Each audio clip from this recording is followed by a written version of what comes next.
Pada kesempatan kali ini kami ingin menanggapi apa yang sudah dinyatakan oleh Al-Mukarram Al-Ustadz Nuruddin Hafizahullahu Ta'ala wa ta'ala umrah.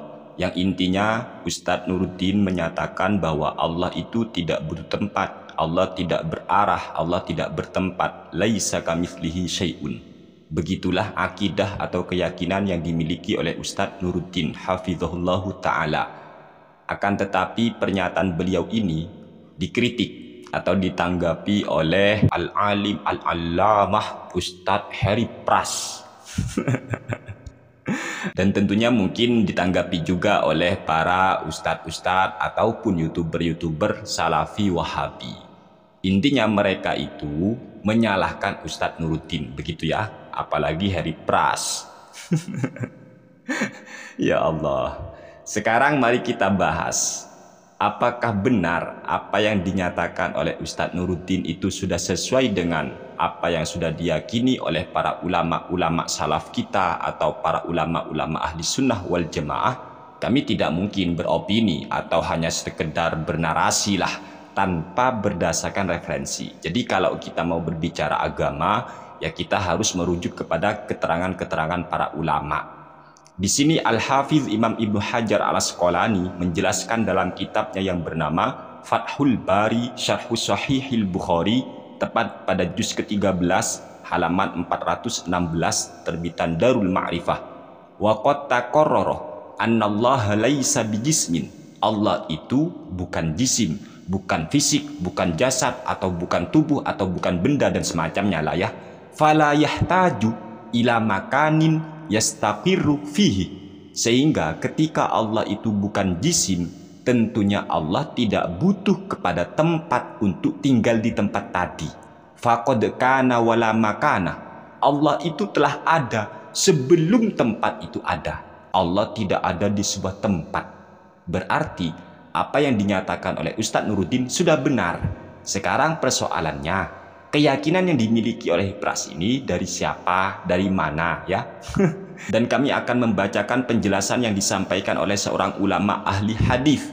Beliau yaitu Imam Ibnu Hibban rahimahullahu ta'ala.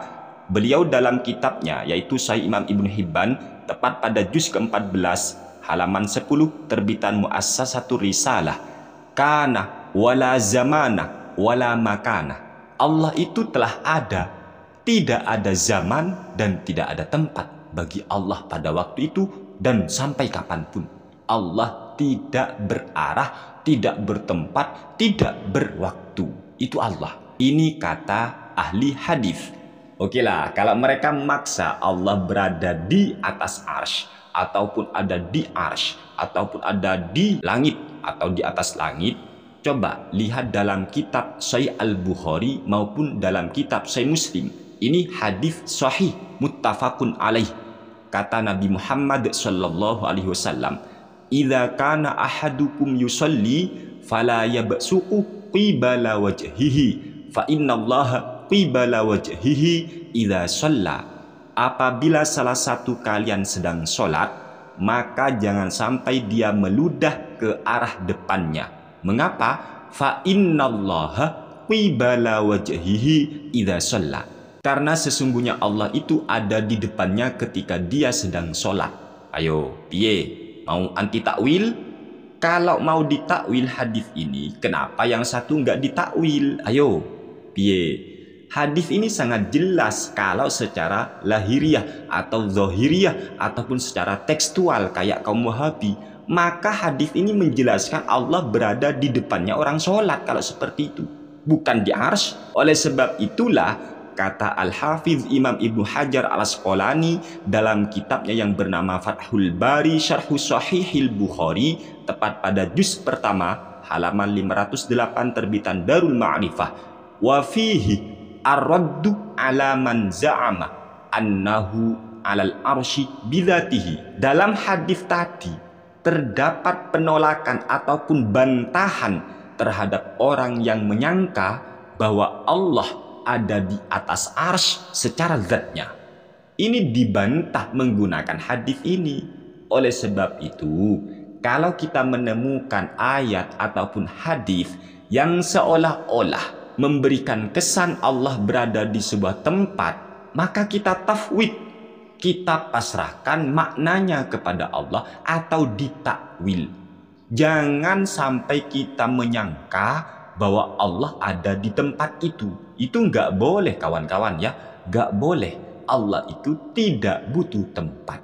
Kalau orang ngebet, ngotot mengatakan Allah ada di atas arsy, bagaimana dengan hadis Nabi Sahih Bukhari Muslim ini bahwa Allah ada di depannya orang yang sedang sholat.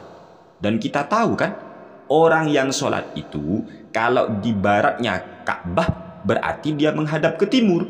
Maka Allah pada waktu itu ada di timur gitu. Kalau orang itu berada di timurnya Ka'bah, berarti Allah ada di barat, begitu. Kalau orang itu ada di selatan, berarti Allah ada di utaranya. Kalau orang itu ada di utaranya Ka'bah, berarti Allah ada di selatan. Kan kacau kalau seperti ini. Kalau memahami hadis ataupun memahami ayat dengan tekstual, maka kacaulah semuanya. Imam Ibnul Hajj, seorang ulama yang bermadzhab Maliki, beliau menjelaskan dalam kitabnya yang bernama Al-Madkhal, tepat pada juz kedua, halaman 149, terbitan Darut Turath, wa idhafatuhu ilallahi ta'ala innama huwa bima'na tashrifi lahu, menyandarkan arsy atau mengidofakan lafaz arsy kepada Allah itu hanya sekedar untuk memuliakan arsy. Kama yuqalu, sebagaimana ada ungkapan Baitullahi wa haramuhu. Baitullah, Ka'bah itu kan Baitullah, rumahnya Allah. Itu artinya litasyrif, untuk memuliakan Ka'bah. Bukan berarti secara hakikat Ka'bah itu benar-benar rumahnya Allah, Allah tinggal di sana. Enggak seperti itu. Itu artinya litasyrif, untuk memuliakan. Begitu juga pengidofahan arsy kepada Allah itu adalah bimakna tasyrifi lahu, untuk memuliakan arsy.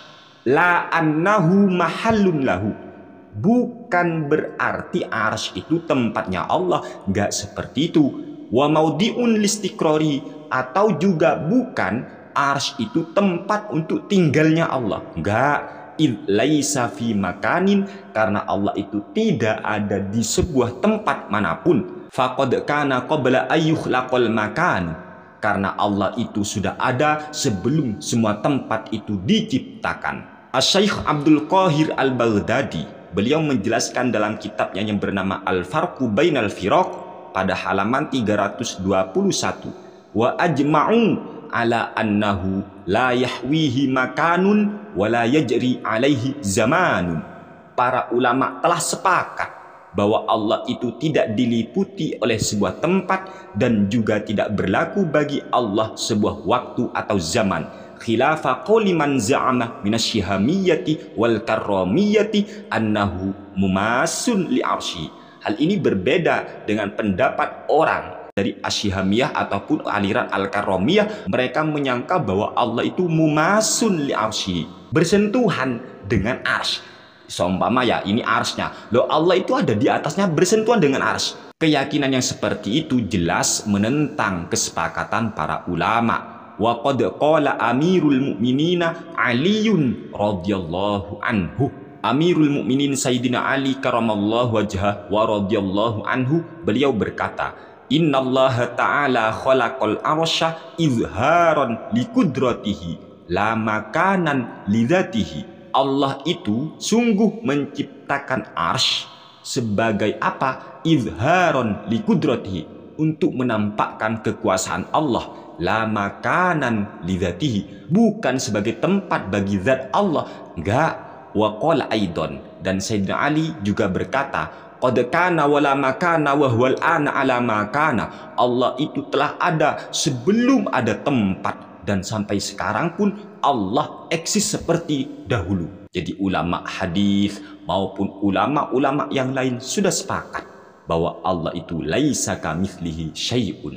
Oleh sebab itu sangat mengherankan sekali apabila ada sekelas YouTuber atau apalah tiba-tiba mau mengkritik Ustadz Nuruddin yang menyatakan Allah itu tidak butuh tempat, tidak diliputi oleh arah, tidak diliputi oleh sebuah tempat maupun zaman.